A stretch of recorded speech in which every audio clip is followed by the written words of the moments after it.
ये मेरा परम सौभाग्य है, मेरी कोई औकात नहीं है कि मैं गुरु रविदास जी के बारे में, गुरु ग्रंथ साहिब के बारे में अपनी इस अल्प बुद्धि से कुछ कहूं। गुरु ग्रंथ साहिब विश्व का एक ऐसा महानतम पवित्र ग्रंथ है जो भौतिक रूप से शाश्वत है और सजीव गुरु के रूप में मान्य है। इस ग्रंथ में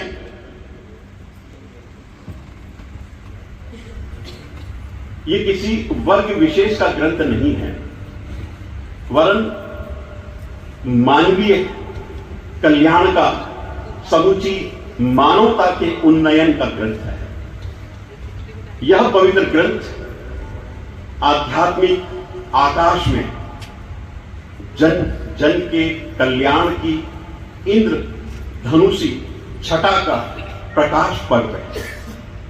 यह ग्रंथ सामाजिक परिष्कार और लोक परिमार्जन की संपदा का अद्भुत ग्रंथ है। ज्ञान की अधिष्ठात्री के वीणा पर अनेकता में एकता का मधुर संगीत है। यह दरअसल जीवन संग्राम में आने वाली हमारी तमाम चुनौतियों का सामना करने की, उनसे जूझने की ताकत और प्रेरणा देने का पवित्र ग्रंथ है।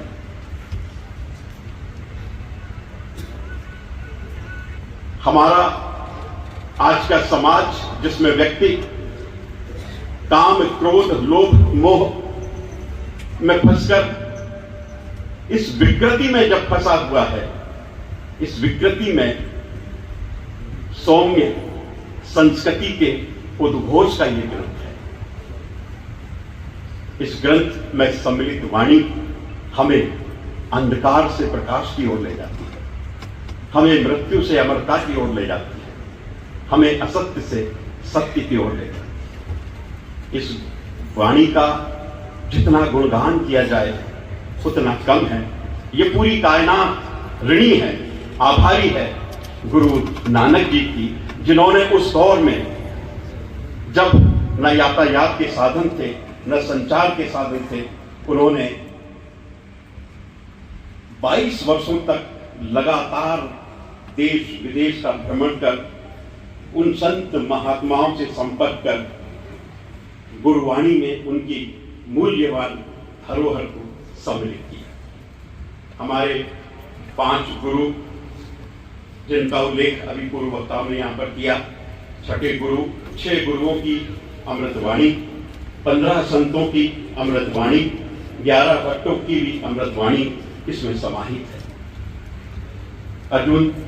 गुरु अर्जुन देव जी ने जब ये ग्रंथ पूरी तरह से संपादित किया तो उन्होंने कहा था कि मैंने इस संसार को आध्यात्मिक भोजन रूपी थाल परोस कर रख दी है। जो इसे ग्रहण करेगा वो सत्य,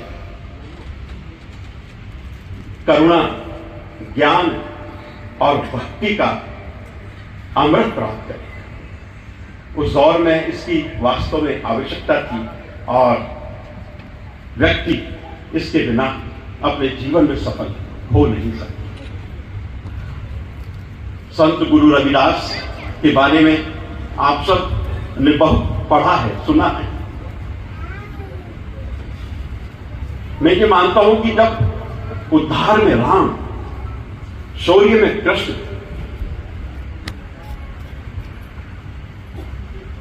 आत्म बलिदान में मसला और निष्ठा में मोहम्मद, ये सब मिलकर जब बुद्ध के वैराग्य से वैश्विक हो जाते हैं, तब हम पवित्र गुरु ग्रंथ साहिब की परिकल्पना अपने मन में संजोते हैं।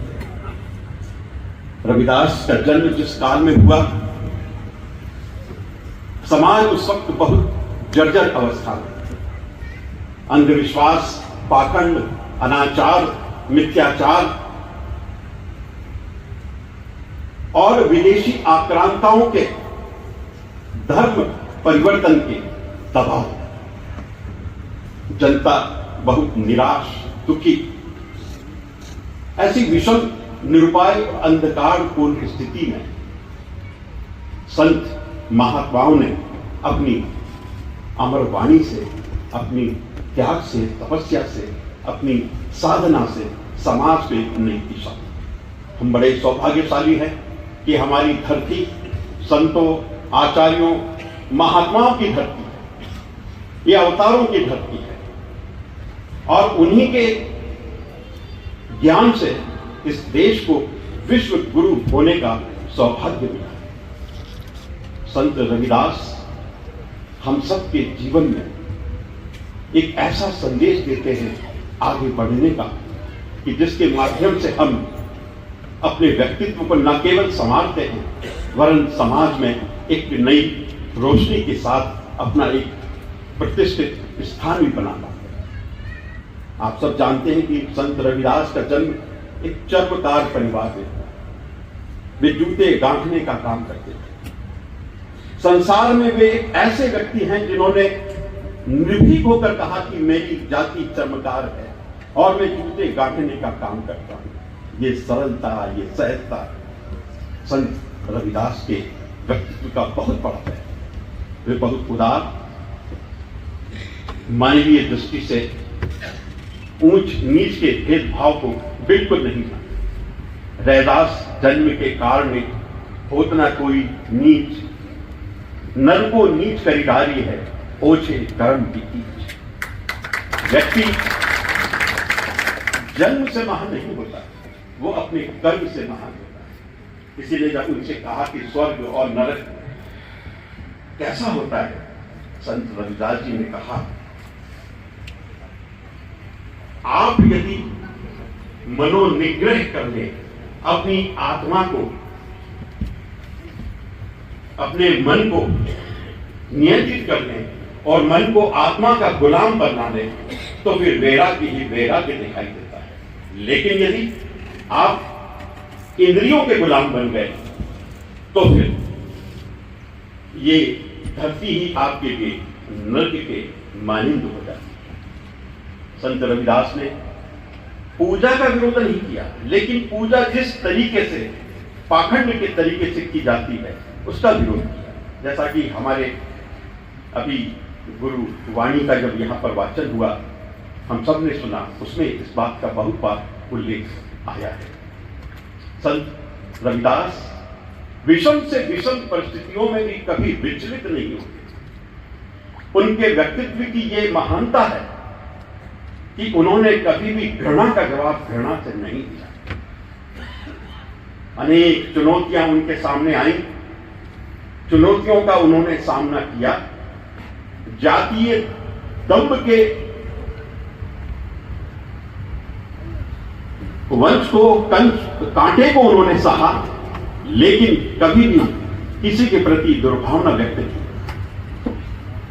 उनके बढ़ते हुए प्रभाव को लेकर जब काशी में वहां के पंडितों ने राजा से जाके शिकायत की कि एक चर्मकार कैसे भगवान की भक्ति करता है, कैसे वो वेदों की, धर्म की, सत्संग की बात करता है, ये हमारे धर्म के खिलाफ है, हम इसे सहन नहीं कर सकते। राजा ने कहा कि आप संत रविदास की बात कर रहे हैं तो उनकी क्या परीक्षा ली जाए। कई बार उनकी परीक्षा हुई। राजा का फरमान उनके पास पहुंचा, कहा कि अब आपको दरबार में बुलाया है। दरबार में जब पहुंचे तो राजा ने कहा कि आपकी परीक्षा ली जाए। उन्होंने कहा कि राजन, ये जीवन ही एक परीक्षा है, हर पल हमें परीक्षा देनी होती है। ईश्वर की जो इच्छा होती है वो हमेशा सकारात्मक होती है। रविदास जी जानते थे कि हिंसा की प्रतिहिंसा समाज में कभी भी मान्य नहीं हो सकती। वे हमेशा प्रेम, मोहब्बत, भाईचारा, इसका ही प्रचार प्रसार करना चाहते हैं। ये दुनिया एक इकोसिस्टम की तरह काम करती है। हम जो देते हैं वही तो हमें वापस मिलता है। हम यदि नफरत बांटेंगे तो नफरत मिलेगी, हम यदि प्यार बांटेंगे तो प्यार मिलेगा। एक रबर की गेंद को दीवार पर मारे तो वो वापस लौटती है। जोर से मारे तो और जोर से वापस लौटती है।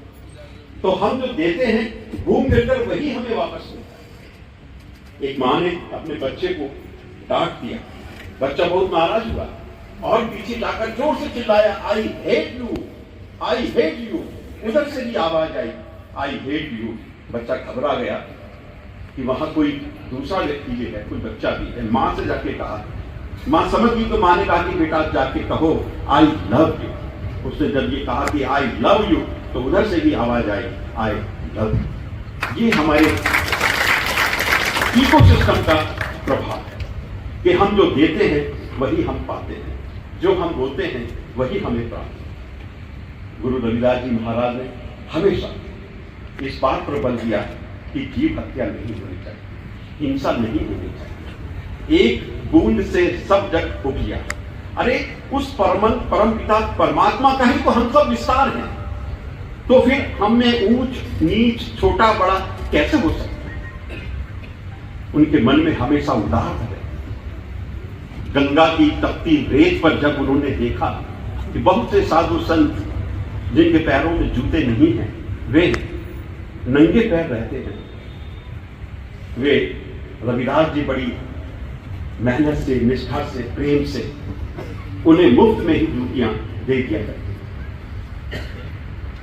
और पिताजी नाराज हो गए कि ये इस तरह से चलता रहा तो कैसे काम चलेगा। उन्होंने उन्हें घर से निकाल दिया। वे अपनी पत्नी के साथ घर के पीछे ही झोपड़ी बनाकर रहने लगे। रविदास के जीवन में हमेशा सकारात्मकता कूट कूट कर भरी हुई दिखाई देती है। कैसी भी परिस्थिति रही हो, वे ना तो व्यग्र हुए और ना ही उग्र हुए। उन्होंने जब जूते गांठते हुए गरीबों और जरूरतमंदों को अपनी ओर से मुफ्त में ही दी तो मुझे याद आता है कि गम के आंसुओं पर आप थोड़ा गम के आंसुओं पर आप यदि विचार करें तो ये सबके जीवन में ऐसा अवसर आता है। लेकिन यदि धैर्य रखा जाए, साहस रखा जाए, सहनशीलता रखी जाए तो कठिन से कठिन समय भी बीत जाता है, निकल जाता है। तुम्हारे दिल की चुभन भी जरूर कुछ कम होगी किसी के पांव का कांटा निकाल कर दो। यदि हम किसी की मदद करते हैं, परमात्मा भी हमारी मदद करता है। वही इकोसिस्टम की जो हम देते हैं वही हमें प्राप्त होता है। गुरु रविदास दूसरों की दी हुई वस्तुओं को कभी भी अपने स्वयं के उपयोग में लेने पर बहुत विनम्रता पूर्वक इनकार करते थे। जैसा कि आप सब जानते हैं कि परमपिता परमेश्वर ने ही उनकी परीक्षा लेने के लिए एक साधु को भेजा। साधु ने देखा कि तुम्हारी आर्थिक स्थिति ठीक नहीं है, ये पारसमणि है। इस पारसमणि को उन्होंने जूते बनाने के यंत्र रांपी से स्पर्श कराया तो रांपी स्वर्ण की हो गई। लेकिन रविदास जी ने मना कर दिया विनम्रता पूर्वक। अरे मेरे पास तो उस परमात्मा की पारसमणि पहले से ही है, मुझे इसकी जरूरत नहीं है, आप इसे ले जाइए। लेकिन वो जिद करने लगे तो उन्होंने कहा कि जहां आपको रखना है रखिए। वापस करीब 13 महीने बाद आए तो रविदास की जैसी स्थिति थी वैसी ही रही। धन दौलत संपदा और स्वर्ण को परिवर्तित करने वाले पारसमणि को जो ठुकरा दे उसी का नाम संत गुरु रविदास। कृष्ण भक्त मीराबाई उनकी शिष्य बनी, रानी झाली वो भी उनकी शिष्य बनी और उन्होंने भी संत रविदास की दरिद्रता को दूर करने के लिए स्वर्ण देना चाहा, हीरे जवाहर देने चाहा, लेकिन संत रविदास ने विनम्रता पूर्वक इनकार कर दिया। उन्होंने कहा कि मुझे इसकी आवश्यकता है ही नहीं। तो मुझे एक सूफी संत का शेर याद आता है कि दौलत जहां की मुझको मेरे खुदा न दे, दौलत जहां की मुझको मेरे खुदा न दे, पूरी हो जरूरतें इसके सिवा न। औकात भूल जाऊं मैं अपनी वहां पहुंच, हरगिज मेरे खुदा मुझे वो मत दबा। धड़के ये दिल तमाम उम्र तेरे लिए, धड़के ये दिल तमाम उम्र तेरे लिए, वरना तू धड़कनों को कोई सिलसिला नहीं। जब हरि मैं तुम्हारे साथ हूं, जब आप ही मुझे छोड़ देंगे तो मेरा क्या होगा। वे कहते हैं कि भक्ति के माध्यम से हम ईश्वर को पा सकते हैं। धीरे धीरे जब भक्त विनम्र भाव से, समर्पण भाव से, दीनता के साथ, विनयशीलता के साथ प्रभु भक्ति करता है तो वो प्रभु के बहुत करीब पहुंच जाता है। और इतना करीब पहुंच जाता है कि रविदास जी अधिकार पूर्वक कहते हैं कि हे प्रभु, अब आपको यदि आप बनना है तो आपको मेरी आवश्यकता है। ये उनके भक्ति के दिव्य प्रकाश का प्रमाण है। हे प्रभु, यदि आप चंदन हैं तो मैं पानी हूं, और जब तक चंदन में पानी नहीं मिलेगा, दोनों मिलकर उसे रगड़ेंगे नहीं, तो आपकी खुशबू, आपकी सुगंध चारों ओर कैसे फैलेगी। हे प्रभु, यदि आप घने हुए बादल हैं और मैं मोर हूं, और यदि मोर नहीं नाचेगी तो फिर बादल की शोभा कैसे बढ़ेगी।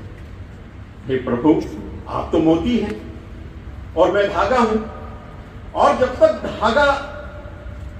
धागे में मोतियों को नहीं पिरोया जाएगा तो प्रभु आपके गले में ये मोतियों की माला कैसे आए। प्रभु, आप स्वर्ण हैं और मैं सुहागा। क्या सुहागा के बिना स्वर्ण की चमक सृजित हो सकती है। तो इस तरह से प्रभु वे अधिकार पूर्वक कहते हैं कि हे प्रभु, अब आपको यदि प्रभु बनना है तो मुझे तो आपको अपने साथ रखना ही होगा। वहीं दूसरी ओर वे कहते हैं कि प्रभु, आपने मुझे संसार की माया मोह के बंधन में तो बांध दिया, मैं तो आपकी शरण में जाकर मुक्त हो जाऊंगा, लेकिन आप तो मेरे बंधन में बंध गए हैं, आपको कौन मुक्त करेगा प्रभु। आप इस दिशा में से संत रविदास के चरित्र की, उनके व्यक्तित्व की, उनके व्यक्तित्व की एक एक कहानी हमें सीख देती है।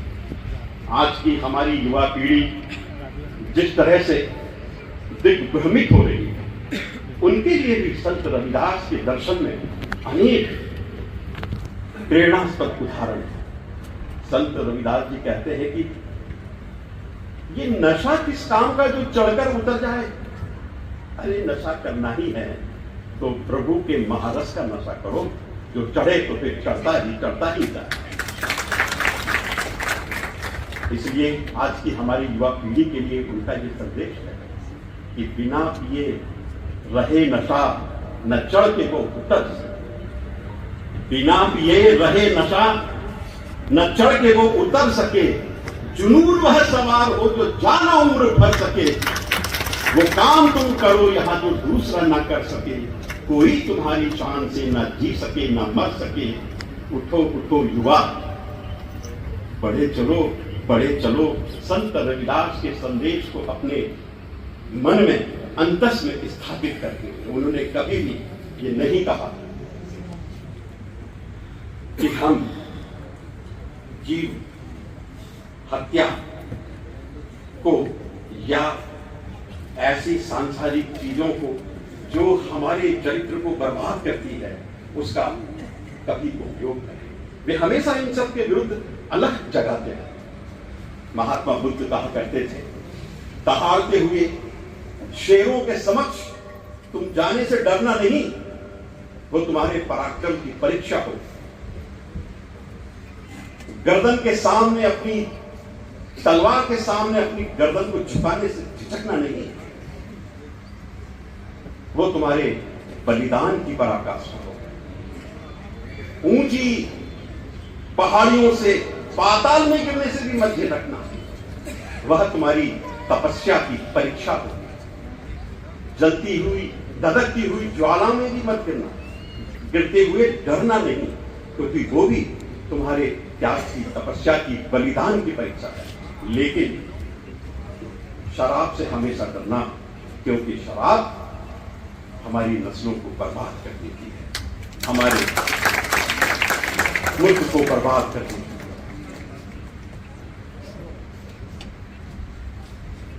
कहने के लिए बहुत सारी चीजें हैं और अंत में मैं एक कविता से अपनी बात को समाप्त करना चाहूंगा। रैदास, वे जूतियां नहीं है रैदास जिन्हें तुम गांठते हो सांझ होने तक। तुम गांठते हो अपने चित्त को, अपने अहम। जिस सूत से सिलते हो चमड़े को, वह सूत नहीं है, वह भक्ति सूत्र है जिसने कितने रैदास बुने इस धरती पर। तुम्हारी कीलें छेदती हैं भीतर की पशुता को, तुम्हारी कीलें छेदती हैं भीतर की पशुता को, क्योंकि मालूम है तुम्हें पशुता ही एक अकेली जाति है मनुष्यता के, मानवता के विरुद्ध। न कोई बामन होता है, न कोई चमार, सबको डूबना होता है आखिर भगवान में। इसीलिए तुम कभी बन जाते हो मोतियों के लिए धागा और कभी चंदन के लिए पानी। हे रविदास, तुम जिस बस्ती में रहते हो, तुम्हारे होने से ही सुवासित है इतनी कि मीरा तुलसी खिंचे चले जाते हैं तुम्हारी चौखट पर। तुम्हारी कुटिया में ना शास्त्र हैं, ना संप्रदाय, ना संस्कृत की भाषा की पंडिताई है। वहां भगवान से कवचबद्ध सिर्फ तुम हो रविदास, सिर्फ तुम संत हो, महात्मा हो, या गुरु ग्रंथ साहिब में पले बड़े मधुर गीत हो, मैं नहीं जानता। तुम जलते हुए दिए की लो हो। अंधेरा बहुत है रैदास, लेकिन शुक्र है कि रैदास तुम हो हमेशा के लिए हमारे बीच। रैदास के व्यक्तित्व की रोशनी हम सब के जीवन का मार्ग प्रशस्त करे। यही आज के दिन की सबसे बड़ी उपलब्धि हो कि हम हर वर्ष रविदास जयंती मनाते हैं, लेकिन रविदास जी को कभी नहीं मानते। जिस दिन हमारा अंतस उनकी वाणी को मानना शुरू कर देगा, निश्चित रूप से सामाजिक समरसता का, समता मूलक समाज का जो स्वप्न है वो साकार होगा।